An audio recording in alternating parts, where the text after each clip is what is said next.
Okay, so this will be the fourth episode or whatever. And in this one, I'm going to try to explain time in the realm of this book, which is going to be very complex. I mean, I'm still working on it, but I figure if I at least get this down, dedicated entirely to it, it's just going to make the process um, become easier as it goes on. So I'm going to kind of read a couple things and comment on it along the way and just see where this goes. See what happens. I don't have any way to have pictures on here at all yet. I don't know how to do that, but eventually I'll get down to doing that when it becomes available.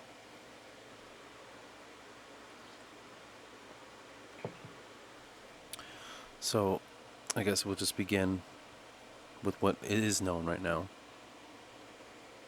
And this is the concept of time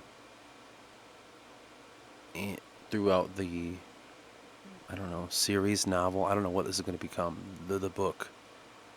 This is what time is inside of the book. The understanding of the beginning. The keepers who are aiding in mankind's ascent are those who came from another realm. They guided us until they disappeared from history some time ago. It was said their intervention was because of a great disturbance that was felt throughout the circle, and it was they who were tasked to, quote, cure the problem. Eventually, in time, they gave man the understanding of what would become a Jurik's Chantry, to which it was said to be named after the Keeper Master. It was originally meant to serve and as an honor of his memory. He was said to have drifted into the circle, or beyond it, as it was said, beyond even the realm of creation. It was pure ascension beyond even what man could not achieve, the circle. For you see, where man inhabits is life, and in life is everything in his mind that can and cannot grasp. This place lies outside of the circle. Life only connects to the astral realm, a sort of crossroads to the circle, a place that lies between with endless possibilities. It was said to have been created by the Titans long ago, where Vis and his council held during the creation of the world. It was later discovered just how the Titans made this realm, for the inner workings had become clear after work was completed in Jurik's Chantry with the arm of the scholars. This is where it gets a little complex. Our understanding of the passage of time is not of a ticking of the clock, but rather what exists in the mind. For when the old scholars talk of, quote, we existing in the mind of the Creator, in some ways they were not wrong. For when we discovered, quote, influence from the other realm, this was where the understanding of the circle clicked in our most prestigious minds. For we are a circle that lies outside of another, and what gives our, quote, spin, passage of time, if you will, is known as the chains of time. It is a driving force that sees the, quote, imprint that was laid upon the chains of time to pass over our realm of life. We find residual stamps of events coming back to us, to which our minds decipher unknowingly, and it is put into our consciousness. This is why time is in the mind, and has been adopted by scholars. At any rate, there are 2 points that time passes over. Life is now, remember. So when time passes over now, it goes to the future, in which it loops around and passes back to where it meets death within the realm of life. Then after that, the chain goes past and goes into the past. This is where we find a connection to what is ethereal and magical. Okay. for you to try to imagine it in your mind. Let's start with this circle of realms, what life lies outside of. I think we'll use the analogy of a hot air balloon. Okay? So imagine the hot air balloon full of what? The gases that keep it up and all that shit. Imagine those are the little tiny realms floating around there like chemicals bouncing around. And that's what gives lift to this balloon. What is giving the flame, essentially? It's that mechanism that the flame comes from. That is a realm of creation. That is giving lift to all the realms. Now what is attached to that is the astral. The astral is like the basket. Now in the basket, from beyond that, what weighs upon the basket is the realm of life. So it'd be like another... How do I even word this? I wish I knew the anatomy of a fucking hot air balloon right about now, so it'd make more sense. You get the balloon, the flame, the basket, and it'd be like another basket underneath that. That is the realm of life. So now forget about the basket analogy. Inside the realm of life, we can access the astral realm, to which the astral realm connects to the circle.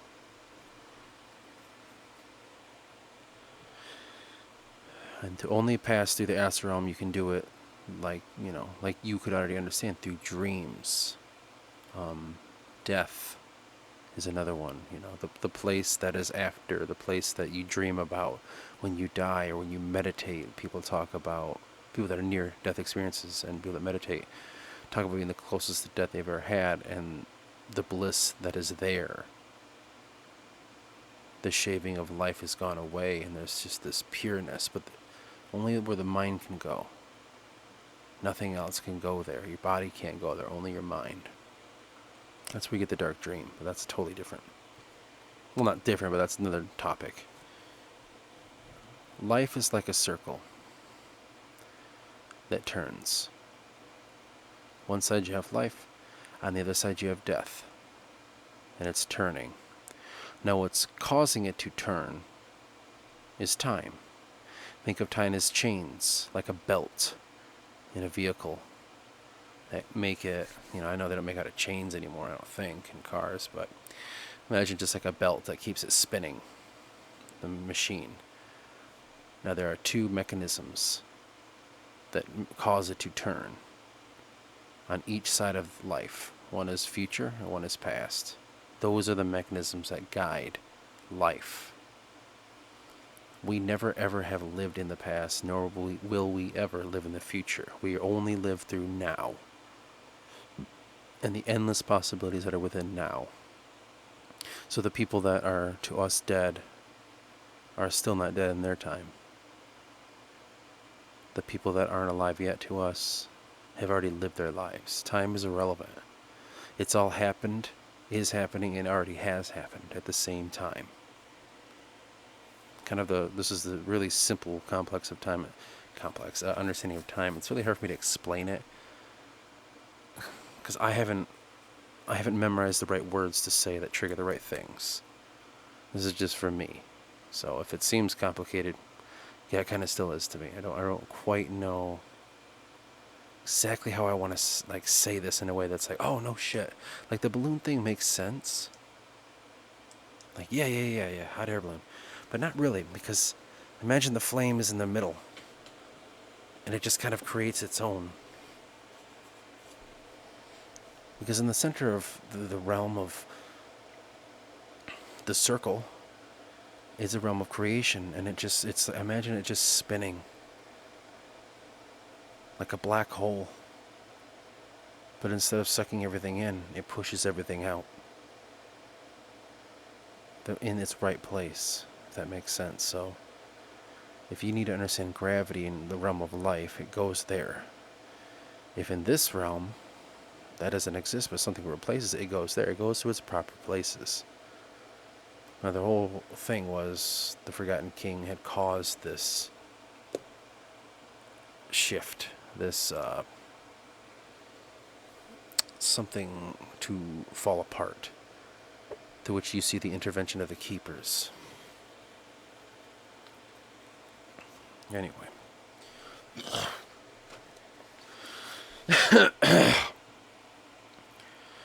I don't remember if I read this last part. It was later discovered just how the Titans made this realm, for the inner working has become clear after work was completed in Jurik's exchange with the armor of the scholars. Our understanding of the passage of time is not of the ticking of a clock, but rather what exists in the mind. For when the old scholars talk of, quote, we existing in the mind of the Creator, in some ways they were not wrong. I think I already read all this. Fucking A. Yeah, I already read all that, sorry. For you see, this is called the eye, or the riddle of the eye, often confused with the all-seeing eye, because if you were to draw out life, circle in the middle, draw on each side of it a circle, and about an inch away each, one called future, one called past, connected all with the belt of life, it appears to be an eye. This has led us to believe that we are in the eye of the Creator. The circle is the mind, as the rest of the body is quite unknown. So when they say we are in the eye of the Creator, that's where you kind of get like this philosophy of us being the only creation by the Creator, us being coveted by the Creator, where, you read the Bible or the Quran or all that stuff, and it makes it seem like the Creator is watching over us, taking care of us. He's invested in our interests, or I don't know, however you want to think about what the Creator is to mankind. We think he's fixated on us, and that's where we kind of get the idea lost of in the Creator's eye. The part we should be really talking about is how, I don't know how to word this properly, not metaphorically in his eye, but we are his viewpoint. So it's like consciousness, right? It all can connect, and that's where you see unity consciousness. That's where you see like groups of people writing together, or groups of people trying to solve issues, or how everyone's just like having a bad day at the same time, or whatever. Like, there's many different examples of what a consciousness is. But when you think of collective consciousness, you think of the connection together. But we aren't all one thing. We are separate, subjective beings. So when it comes to the understanding of the riddle of the eye, or being in the Creator's eye, we are the viewpoint of the Creator. All of our subjective minds help him grasp the immensity that is in our realm. Because perhaps the mind, let's say the realm of the circle is the mind of the Creator, as it will be stated, that is his mind. And inside of that, in the center, is the realm of creation. That's where things were made. And so when things spin out, they go to their proper place. When you think about the eye of the Creator, it's something beyond himself, right? Because outside of my eye are things that are not attached to me. I can look out and I see other people. I see a fucking desk in front of me. I see a wall. That is not my wall. Like personally and physically connected to this wall. Hell, I didn't even make the wall. I had nothing to do with that wall. But I'm looking at it. It's opposite of me. It's different from me. Like everything is. We like to think we're all the same, but we're really not, and it's not a problem with that. That is kind of, what's the word I'm looking for? Not analogy, but I'll just say that's the understanding of what it means to be in the eye of the Creator. It's just, he is looking upon us, let's say his creation, so that we may view life subjectively, for him to truly understand the vastness of it, right?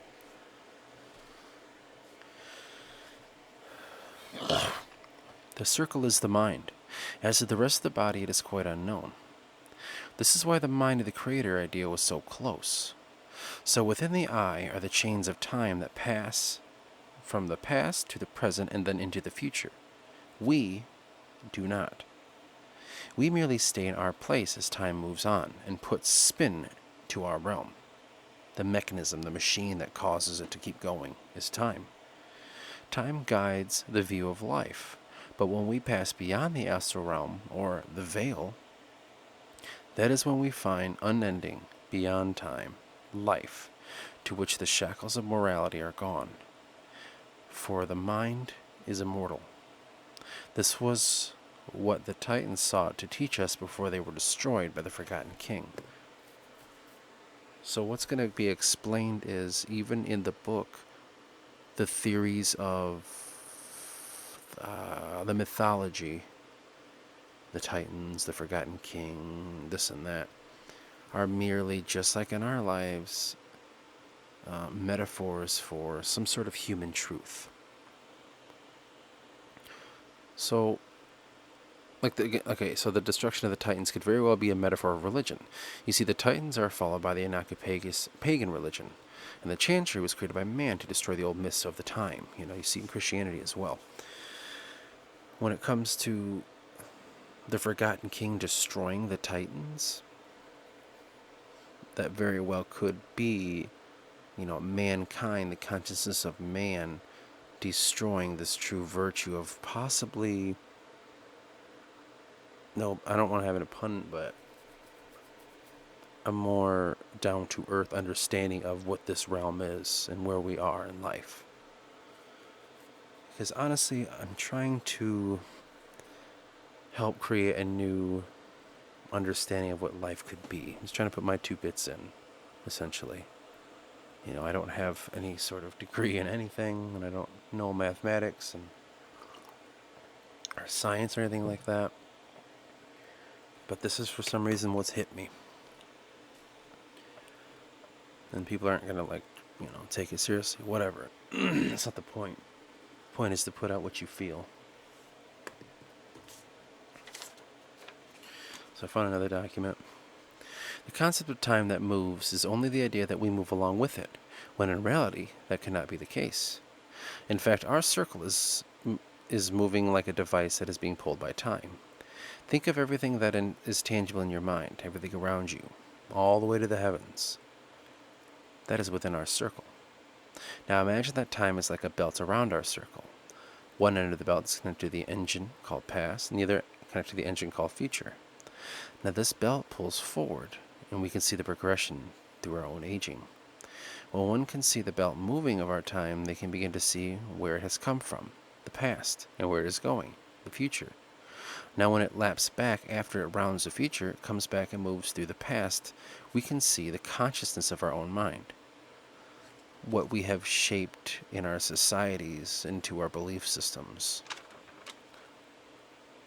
When it passes ahead, it can be followed to make sense of what could be.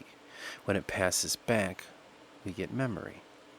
This is large and small at the same time in each of our own lives and the lives of the collective. When trying to explain exactly the way it works when it laps over the future, so the belt of time starts above us, right? And that's birth. And then it goes away. And by the time where it comes to birth comes back to us is where death happens. On an individual level of each individual person, not the grandness of it all. We're just going to start small. And we're going to work our way through this theory.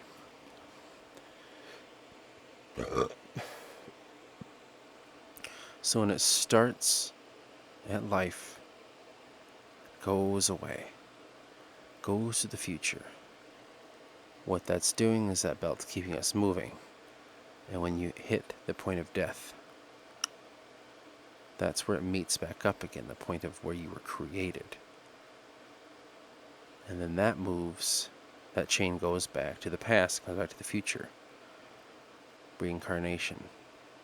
So as it's coming back to the future, you link up with that point again, but it has the stamp or the imprint of the past on it. So that's how you can almost remember a past life, remember an old feeling, remember something no longer. And it can get smaller and bigger than this. This circle can be from your life to your day to day. And that's why you have deja vu. Like, it's not a concept that's just one size fits all. The chains of time and then the riddle of time, the eye as I'll call it, isn't just on the grand scale. It also can go down to the ticking of the fucking second. How it passes like that. That's where you have, again, deja vu. That's a smaller one. A larger than that one would be past life memories or feelings. Or even like when we think of ghosts. When reality, that's just, how do I word this? It's that imprint from the past of them still being alive and us being alive at the same time. That's why we kind of can interact with each other, because the past is interacting with the present and the future as well. We're all living at the same time, but sometimes the belt is left an imprint on it. And so there's like a small veil. Now there are certain people there who are created to search these veils out. And this is the kind of belief of the other world, which is really, I didn't realize was a big part of my life until I started researching about the Celts. These small glimpses to where the veil comes and opens of this other world, where it's, seen in the mist of the clouds, it's seen in the shadows of the corner of a room, it's felt in the presence before you slumber. It's like there's just this small opening, and you can access this opening, and this accessing we can only do through, again, the idea of astral, which takes you beyond time, the timeless place. That's why dreams could just happen forever, or seemingly, but you only had it for like a couple minutes, but it felt like a lifetime. Or, it took you 5 hours to have 10 seconds of dream. It doesn't, I don't know. There is no time in those dreams. And that's why there's no limit to growth inside those dreams, because in growth comes time. Because as the more our large vessel of time turns, the older it gets, the more mature it gets, the more understanding we gain as a collective consciousness, the more we are able to do as a human race, and our achievements and our accomplishments and this and that. And sometimes the speed of the belt of time slows, and that's why you don't see a lot of advancements in mankind. Sometimes it's at an exponential rate, and it's a very complicated, complex thing to wrap your head around. So I don't expect anyone to just like, oh, this makes fucking perfect sense. Like, I get it. To me, I'm just finding this out, and I've been spending some time on this for a while now, but I don't know how long. Maybe under a year that this has really started to hit me. So just trying to, I guess this right here is just me trying to vent out ideas and just try to hear it and just see what comes from it. Because this is going to be the philosophy of the book, essentially, as well as those other parts. When it comes to the separatization of the here and now. So I think I did it in the first episode. Damn. Where I spoke about being a isolationist to the advancement of society and staying in the middle. I don't remember if I talked about that in the first episode, but I guess I can just kind of do a little recap. Let me just grab something real quick. Like, alright.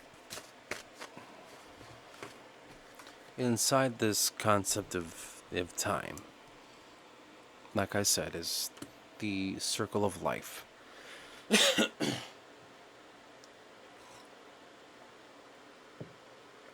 To which we have called life and death. You know, the natural order of things. I will be born and I will be dead, you know. The things you can always count on. If you're here, you were born, and you know you're going to die. Well, within that is the growth of consciousness that's totally influenced by the happenings, right? Of the entire race, going from, quote, the past to the present. That's where you see the chains of time working as it's spinning around. And when I was saying deja vu and old memories and this and that, well, we're all connected to the head of this. It dictates mankind. So, in order for the Creator to get rid of the... how do I over this? In order for him or her, whatever it, to get rid of the bad things, the... crikey, what's a good word? I don't know, problems, to fix the issues, to make all right. He had to inject into the world good and bad, love and fear at its very simplest. Those had to have been injected because it helps you understand each other. Life, death.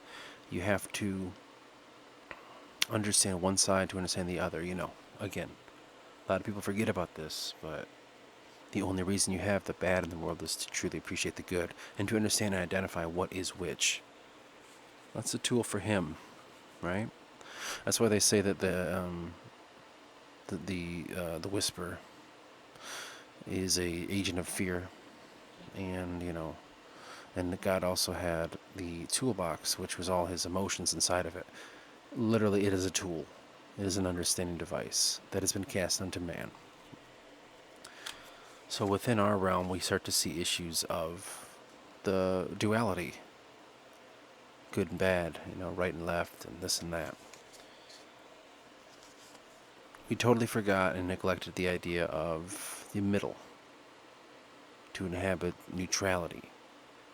I mean, not everyone, but as a collective consciousness, we keep trying to shift to one side versus the other on everything. I don't care what people pretend that they're doing. They're literally just taking an idea that's a stark difference from another. It could be fucking everything. Abortion, to political beliefs, to social beliefs, and gender, and just imagine everything that we've ever argued about. There's always two sides to that, isn't there? What about the people in the middle? The true middle are the folk that you purposely do not ally yourself with a group, because the thing about when you ally yourself with a group is you inevitably put your mind in a box and you close that off, and then basically no matter what anyone says outside of that box, it is always wrong and you are always right. And because you are part of a group, yeah, safety in numbers, essentially. Now, this is getting away from the point of time, but when it comes to, I don't even know why I needed to get these, because I don't need to do that.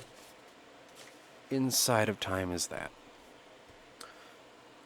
So the neutrality of it is the understanding of how you can find growth inside of the realm of life.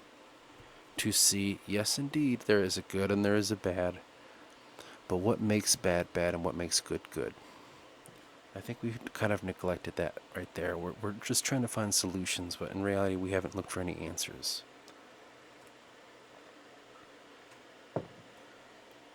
So, in the eye, in the realm of time, the center of the eye, where we inhabit,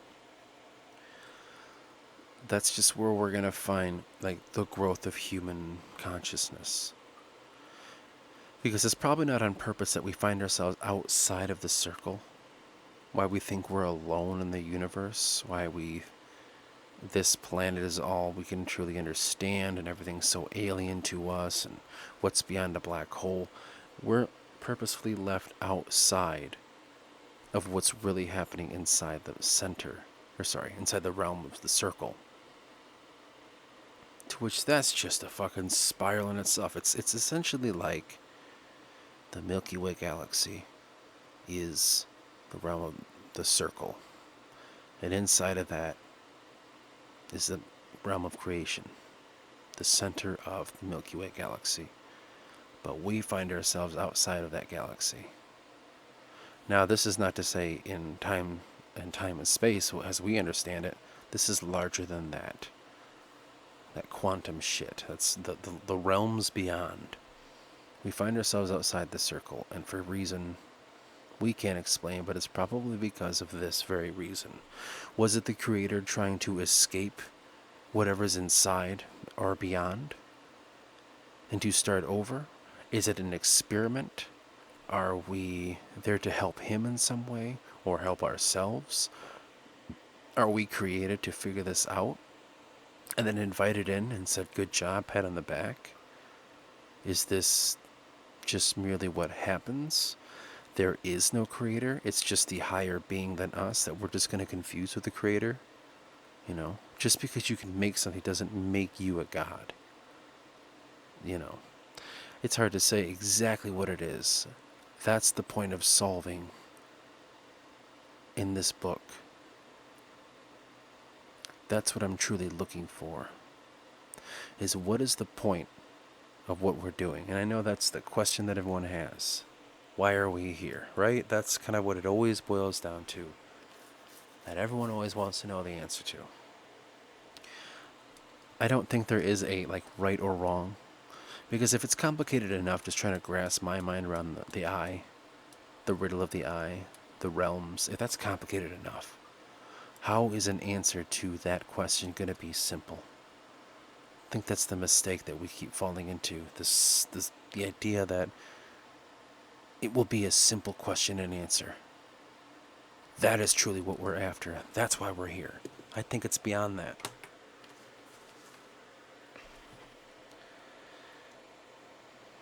Because what I think it truly could be is merely each individual person's, because if you remember, subjective living in the eyes of God to help truly understand this realm. I think the real reason is we individually have to find our own reason for why we're here, right? You know, that's another one that people always say, well, oh yeah, everyone's saying that. I think there's truth behind that. If I can solve this through my book to help myself, that helps me not have to keep coming back and coming back constantly to try to figure it out again. I have moved on. Each individual person has to do that, and there's a lot. Hell, maybe we're merely at crossroads. This realm right now, life on Earth. Maybe this is just a point to pass into another. The proving grounds. This is the crossroads. This is the gauntlet. You know, I don't know. Whatever word makes sense to you. Like, maybe that's where we're finding ourselves right now. Or maybe not. I don't know, it's hard to say. But as I was exploring, I don't know, it just hit me one day. At work, I was just thinking about the past. Not my past, but the past, like history. The BC times. I was really into the Bronze Age, so I was doing a lot of research about what happened in the Bronze Age and what civilizations were there and what do we know about what happens, you know, what does the evidence prove, and you know. And it got me it got me thinking about, I just want to go and see. I just want to go see that era. I want to live there. Not forever, because I'm a modern person and you know, I don't have any capabilities of doing that, but just as like a spectator. To kind of, you know, see what it was really like. Something that we just cannot do. You can read the books all you want, and then they make movies and shit, and that's all cool and stuff, but that doesn't answer any questions. That's just speculation. You don't even know how they fought. It's just an assumption. So I was just thinking about that. and what it means to, what it just meant to live then. And I remember just thinking about time like that. Kind of like, it's not necessarily questioning time, but, and not quite damning time either. It's just, I don't know exactly how it came to me, but it was just kind of like, well, they are still alive, aren't they? How is it that they're not? If I'm alive right now, I don't know, I'm trying to remember exactly how this came to be. I'm trying my best, but if I'm here right now, I must have died already. And I didn't know what that meant, but it was something like, if you think about the past, look how quickly they're gone. Look how quickly your grandparents' lives went by. But they're still alive. And you think even farther back than that, and those people were born, lived, and died, some people 100 years. And they're already gone. But I'm living right now. I'm alive right in this moment. I'm here. Yeah, well, you're not young anymore. Well, as young as you used to be. Yeah, but my mind is still here. My mind is right now. It just got me thinking about the possibility of them still being alive, me still being alive, and the people in the future being alive all at the same time. And I was like, maybe it's just different realms or something. Maybe it's just like, because realm is the only word I can ever think of. I don't know a better word for it. Like dimension, I guess, a plane, but I don't know what those words really mean. To me, realm just makes sense. That doesn't make it right, but it makes sense in my mind. And I just kept thinking about that concept of like, they're probably still alive. I'm still alive. I might be crazy for thinking this, but it makes sense to me. I'm like, well, if they were alive, then I have to figure out how. And that's where this whole concept of time is, where it's come from. Where the realm of life, because it's always been something I've been working on. What is life, right? But when you put life in this circle and you put the belt of time around it, and I'm like, well, then that means the engines would be something. Well, what are the engines? And that's why I was like, well, fuck. Past and future on each side of it. And they're the ones causing this belt to spin, like the fucking thing in your car that gets your engine turning. It connects to two different things. I don't know. Perhaps. I don't look in cars. I mean, you could have one engine to the belts, but this one has two for some reason. I don't fucking know why. Maybe it doesn't. Maybe I'm totally wrong. But what makes sense to me is that that's what was going on. And that's when I gave the label past and future. And then we are now. And then that belt must be time. And that's how time works. And so I'm just trying to conceptualize and visualize the moving of that belt and how to translate that to another person to make sense, what that belt is. And that's why I thought, well, if you're born and the belt is, passing over, eventually it's going to come back around. Is that where it takes you again? Or is that merely, like I said, there's levels to it. Yes, in the grand scheme of your life, the belt of life, yeah, that's when it takes you. But what about the smaller one? Are there different sizes to this? Is it like when we look at from an atom and you get bigger, then you get like bacteria or whatever, and then you get bigger than that, and you get bugs and shit, and you get bigger than that. Like, is it something like that where it's all the same, just different sizes? They die and live. All of that stuff does, right? Goes somewhere at least. Becomes useful somewhere else. Just like everything in this world, It's just been wrapping around my head of just this circle. And inside that is the size of things. Small to big, small to big. Well, why wouldn't the belt of time work that way? Is that where my memories come from, of something long gone? Of seeing these, like doing this work here of this book and slowly realizing that it follows some strange Celtic fucking belief system that I didn't know I even had in me that was somehow instilled in me? Or is that cultural? This other realm. I'm like, dude, that's cool. I thought like I'd make this other realm up and what it is, this sinister place, and it's like the more you're there, the more the veil is lifted and all that stuff. Then I hear about it's a Celtic belief and just I don't even know. There's a lot more, but I don't know. It gets to the point where it's like I don't know. And then like at the same time seeing this number 22 all the time. All the time. 22. 22. Checks the clock. It's 22. Gets a package. Opens it up. Oh, look at that. The serial number on this typewriter I bought is something 22. Watching videos, people talk about 22. Or, I played a video game once and it was an old Medal of Honor game, and as we were passing this hangar, it had a ship in it, and it was number 22. I was born on the 22nd. At 6:22. And then I was born at, in military time, 22:10. In military time, obviously that's 10:10.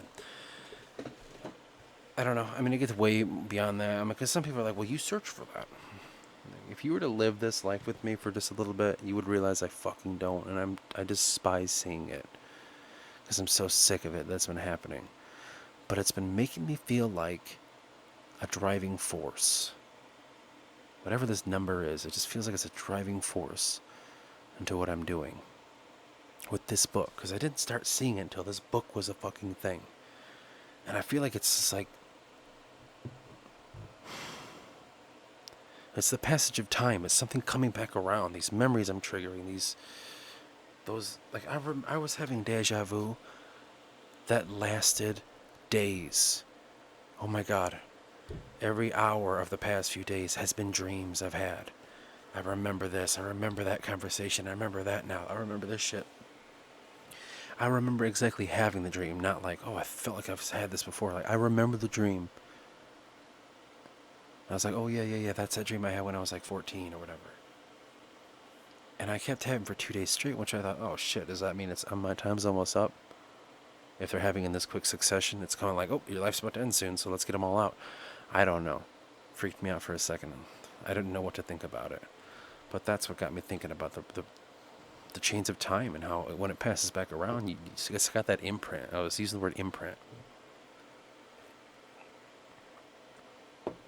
That it's from the future or from the past. Because I've had those dreams where essentially when it's deja vu, it came from the future because you had it when you were younger, and all of a sudden, years later, it's like, oh, here's that moment. It's not big moments. It's not life-changing moments. It's just small moments. Like, fuck, I remember that. You saying those words, that woman was saying it. I was looking at this particular thing when it was said in this area. It's never anything complex and crazy. It's just, all of a sudden I'm looking at my cup. I say a certain word and I'm like, oh shit. In the dream, that happened. I was looking at a cup. I fucking was sitting at something, a desk, and then a voice said this. You know what I mean? It's very vague. It's very just... I don't know. It's not really that complex. Where like, I remember doing this and that. That's where I thought the future deja vu was. And that's when the past comes back around. That's where I thought maybe the Celtic stuff I was just experiencing was lapping back around. And it left an imprint. So the imprint that came from the past stamped on me, but it went forward, and then as I'm going through, it met up with that stamping when it passed over again. Like fuck, like the groove or something in a record player. Found that spot again that it always skips at. Neither of them are going to go away unless you do something about it, but that's what I thought maybe was going on. I mean, the creation of this book I understand this was supposed to have been about time, but it's gone beyond. It's what this always happens. It's me. Give me a topic, I'll find a way to get away from it. Not on purpose. It just happens. But creating this book so long ago, not really that long, but 8 years ago, closing in on 9. I don't even know. It wasn't to do any of this. It was I don't know. I don't know why I started doing it. I think I just started wanting to write a story. I was really inspired by, like, at the time, Half-Life, Lord of the Rings, Star Wars, somewhat Adventure Time. There was a part of Adventure Time, like, maybe not like I don't know, there was something about it. All that shit just made me think, fuck, I want to, like, combine all of that into one big thing. And that was my goal. I was just trying to... Essentially, I wanted to do that. Then, as it kept going on, I just ended up creating shit. Ideas, places, history, people, inventions. So I was like, oh, I just had fun with it. It was an experience of just going out and this is when I was playing music and all that. And I was just, in my downtime, just like making stuff up and just making a place in my head, escapism. But then as time was getting on, I was getting more serious about it. More serious. I started taking over everything. I didn't play music anymore. I wanted to do this.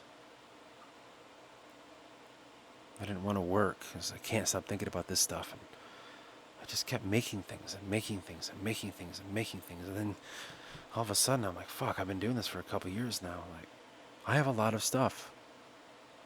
I should start writing this. Well, not yet. Keep world building.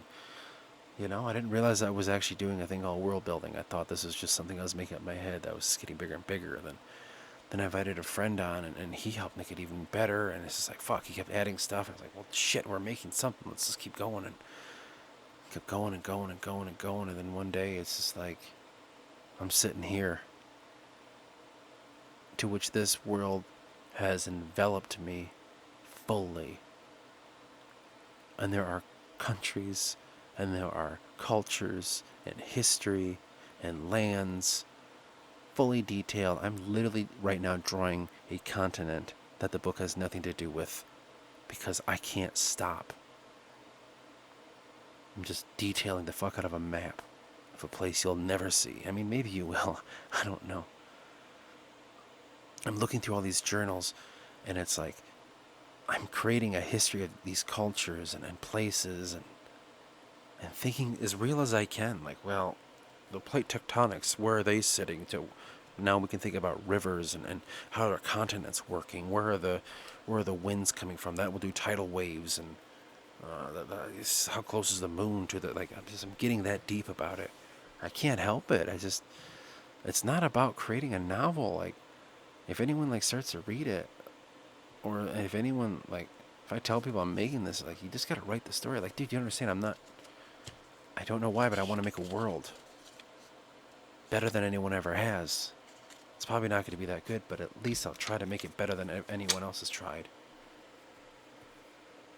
And you have to put your own spin on it. You have to, like... So Tolkien had his own thing that he was really good at, and that was linguistics. And he loved history and stuff like that. Mine is just this weird fucking... I don't even know. Whatever I'm into. It's this... I don't want to say metaphysical, but... this weird spiritual consciousness fucking shit that I like to think about, and this exploration of what could it all be. And in my own experiences through meditation and stuff like that, and mind expanding things, like anyone. I mean, that's, a lot of people have said that before, but that's what I'm really fixated on. Like, I love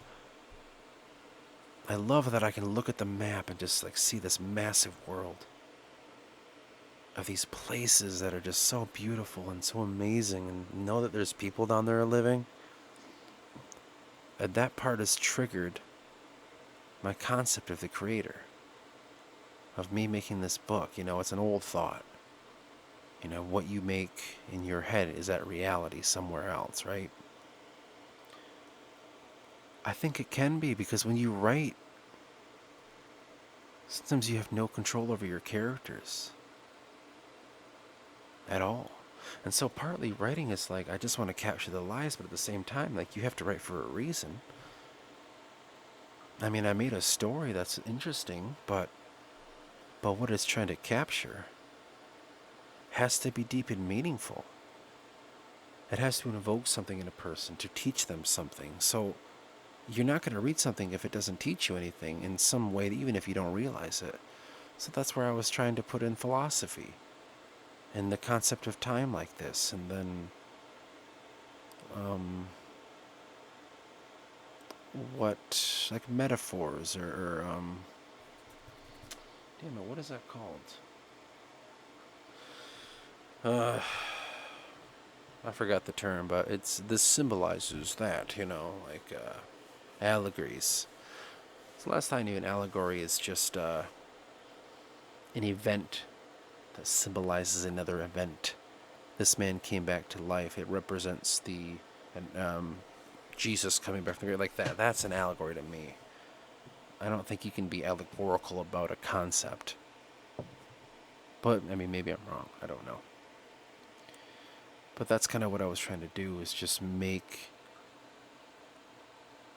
I mean, we read to understand. We read to learn. To be a storyteller is to be a teacher. And I try to take that seriously because I try to help people. I've always tried to help people. Always forgetting to do it for myself.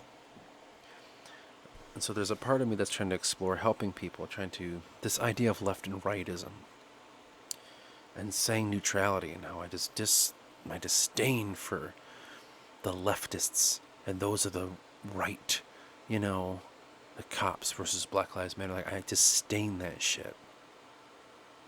I don't like it. It doesn't solve anything. It's just one side against the other, and whoever wins out is the new, dictator of fucking thought. That's all it is.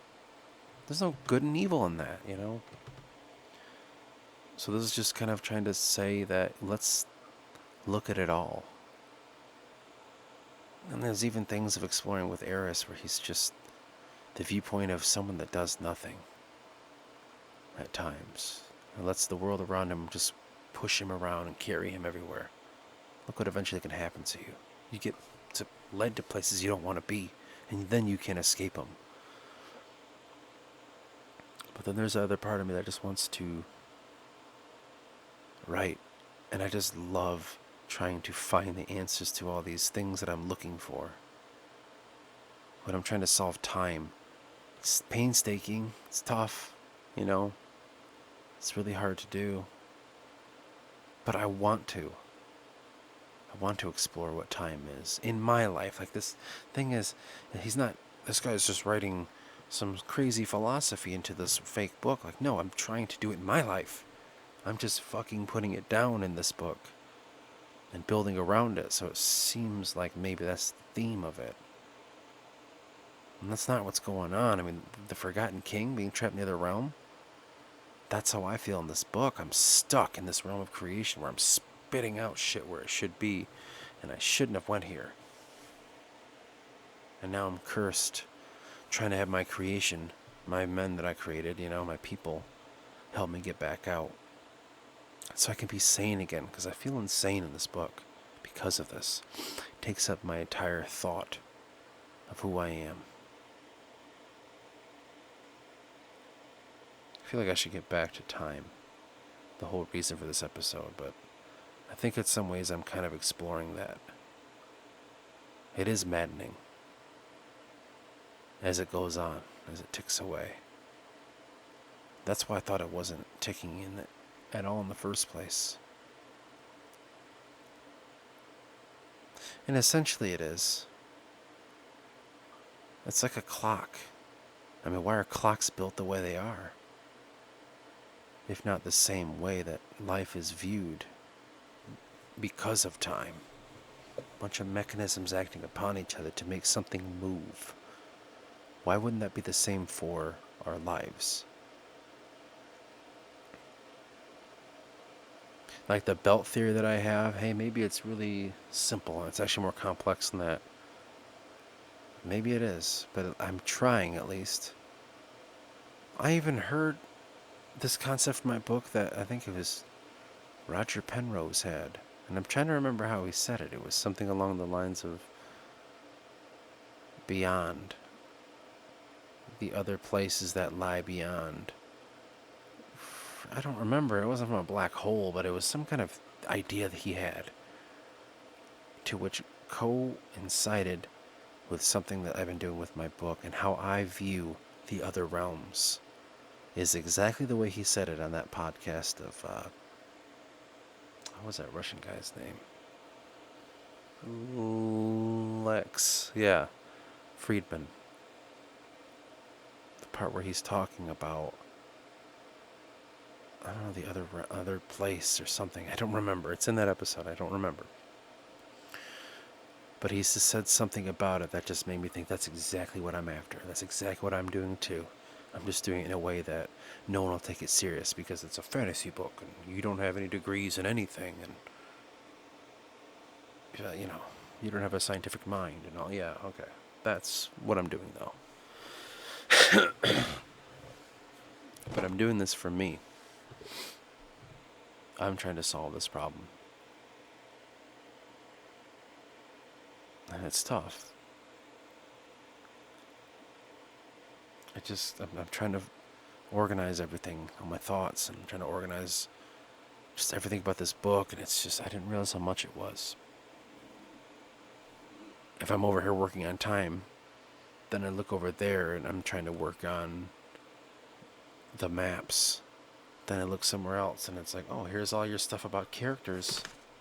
Fucking stack of papers.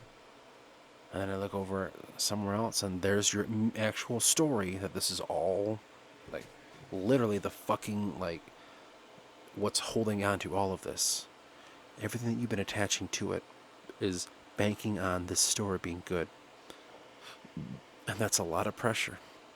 And that's what slowed my writing, because it's like, fuck, what if it's not good? What if it's not good?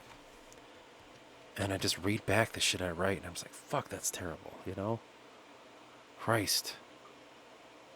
Why can't I be better at this? You know? It just gets tough sometimes. Just all these moving parts. And then you have two other people attempting to put their spin. So they have their own countries. I just said, hey, start with a country. Because I thought if they want to, because I just told them about the book, what I'm doing, and every time I do, people want to join in. They're like, oh, that sounds really cool, man. All right, well, then take a fucking country that I haven't touched and make it a thing. Give it some history and this and that. And then they do, and then I just find a way to to puzzle piece it in. Like, okay, I made this, and then they do that, and then here's their history, and then they're at war with these people. Okay, and then I puzzle piece it into what I made. I'm like, okay, and I'll make the relations between our nations, and I'll make your history, how it coincides with mine. I'll adapt it to it. Let's make a timeline. Well, shit, well, we need to make, what are the years called? Let's make years. What year are we in? Let's make that.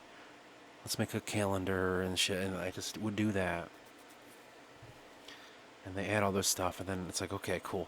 Now you need to make a character too, your main character, and they make a character. It's just like D&D, and I gotta find a way to kind of interject them in the story where it's meaningful. Which is hard. So I've been putting it off to a book 2. I have the general story. Me and Jacob, we laid out the arc of the main story, the storyboard of it. So that's laid out. I know what's going to happen. I know how it's going to happen. I just don't know how the fuck to get there.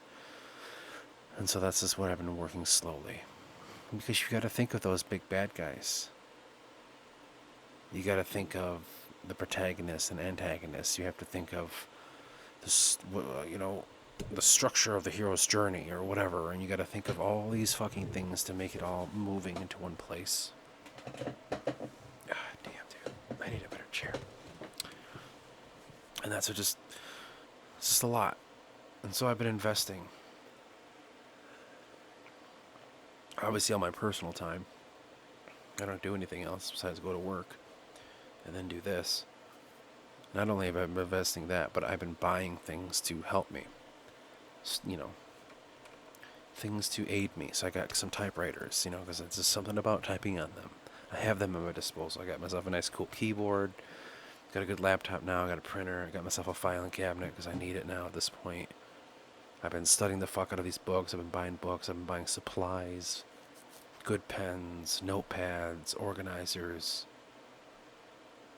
a drawing board for the map, good colors, pencils, very good ones, and then this cool little magnifier to put on my head so I can see the little details when I draw. Carbon pencils, charcoal, and notepads, and drawing sketch pads, and I've been buying all this shit almost like a small business to get it afloat. Just everything, sticky notes and whiteout, rulers, and, just all for the book. I've been buying this shit, where it's turned from a hobby to a passion into a job, and I'm funding this fucking job.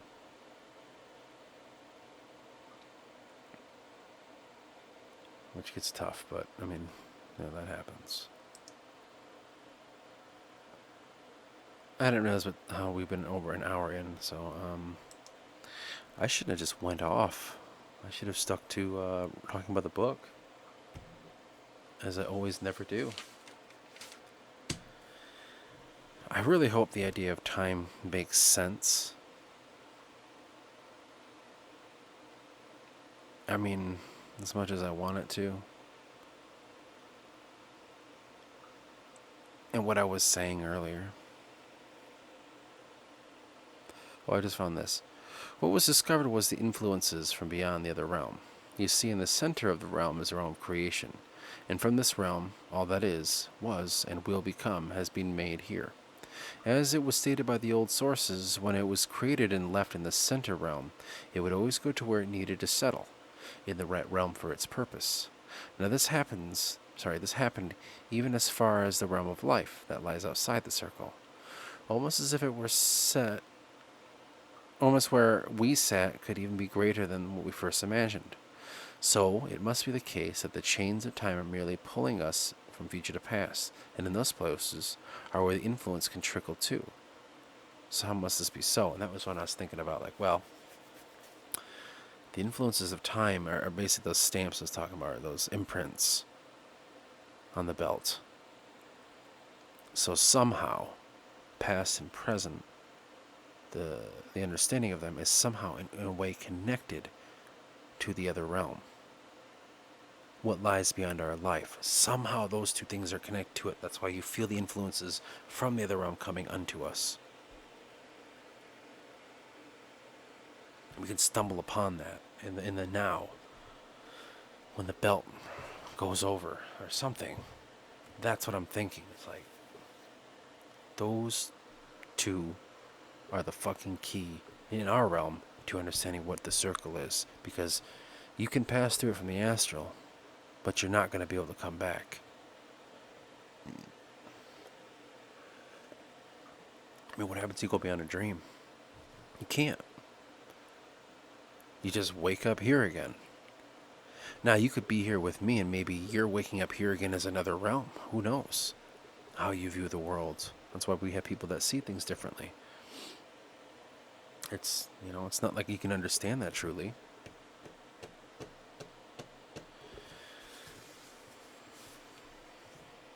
But I've been trying to just grasp that. Because I think I'm onto something. I mean, it could be insanity, but I think I'm onto something at least. Which is more than I ever do. But just thinking about that and just thinking, how do I attach this to the bearded pygmy? Forgotten King. Serpentine Order. Fucking Tantorum. The South. The issues between South and North Ansar. The Freyden War. The Inakume. How do I attach all this stuff? In some ways, I'm kind of thinking it's sporadic. just like our lives. But you know that there's a something holding on to all that. There's the driving force behind it all. And that's, if I were to translate to the book,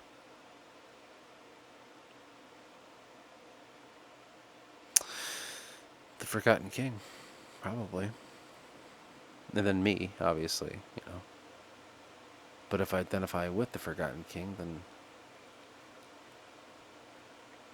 I mean, it is because of him that all of this is happening. Not originally, but eventually over time I realized that he was stuck there. Because I became stuck there, you know what I mean? Eventually over time I kept seeing a king, and eventually I said Forgotten Lands because I didn't have a name for him yet. I'm like, well, they were forgotten. And there was a king. I'm like, well, he was forgotten because it's a cop out of not being able to think of a name. And then it just stuck. The Forgotten King, forgotten people, forgotten lands. Well, the forgotten lands now are what's inside the circle.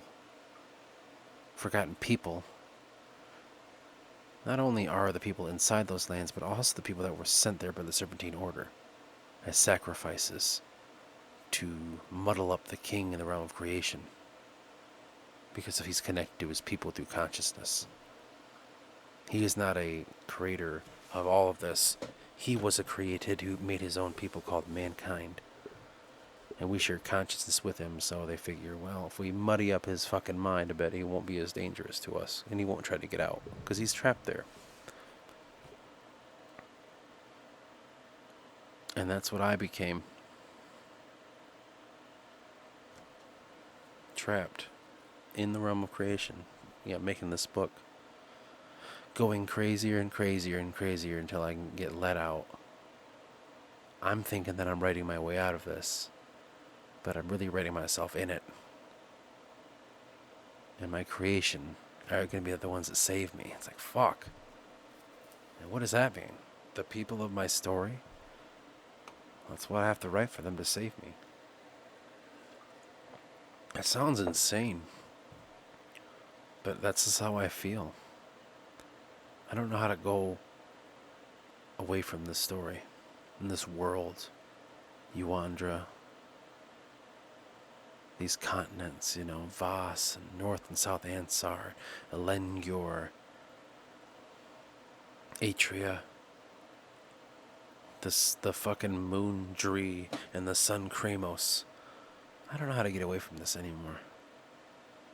It's taken me over. It hasn't become a fucking project. It's become my life. And I don't feel as good. I feel slowly like I'm getting more and more ill. I don't know what that's about, but whatever. I feel it happening.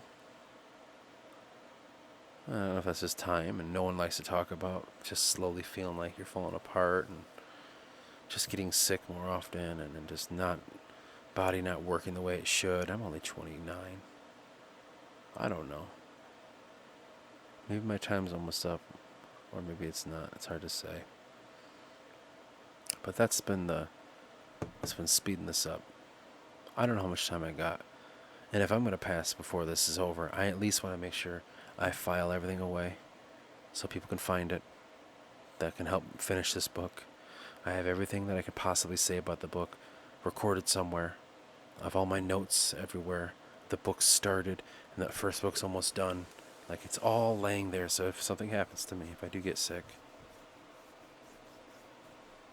Jacob or Kevin can find it, all of it, and just pick up where I left off. I left them all the notes I could possibly leave them. Just like the Forgotten King did with his journals that was found by Jurik's Chantry.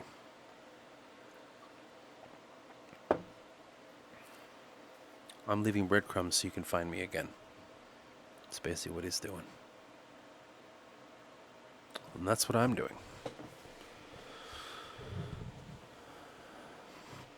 In some ways, I'm like, wow, what if I die and this is where I go? Wouldn't that be crazy?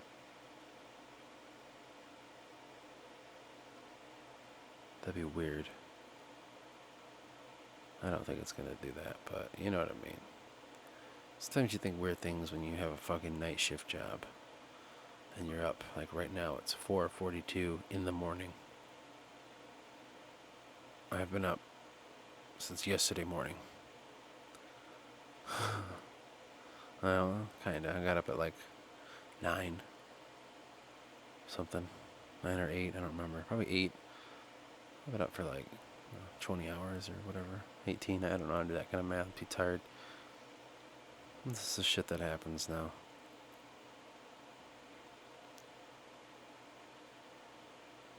But yeah.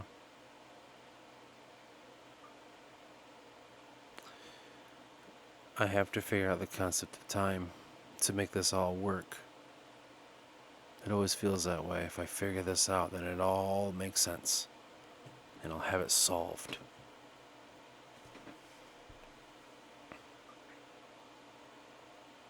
Hopefully I will.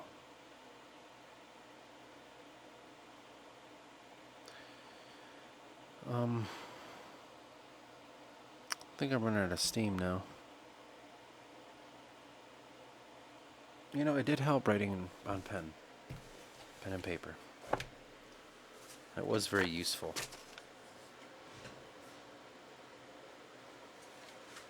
I didn't think it would be.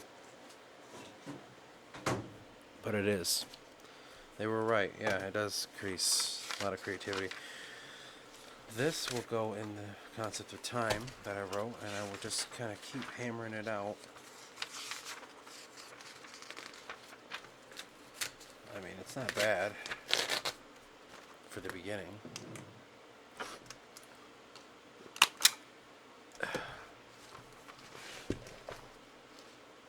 Just keep on trucking on it.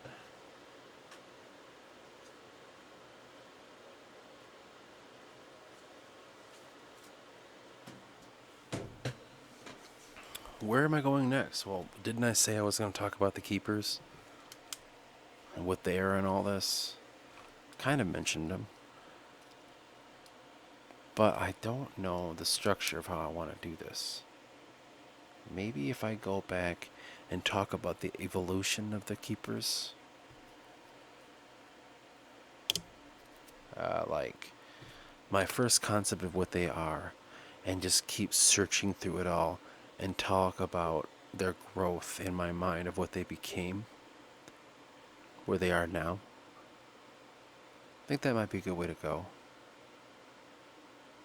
And just kind of explore that and just see how they've grown and why they've grown the way they have, you know, like they say in time, where stories kind of like change because of what they need to be in that time. So like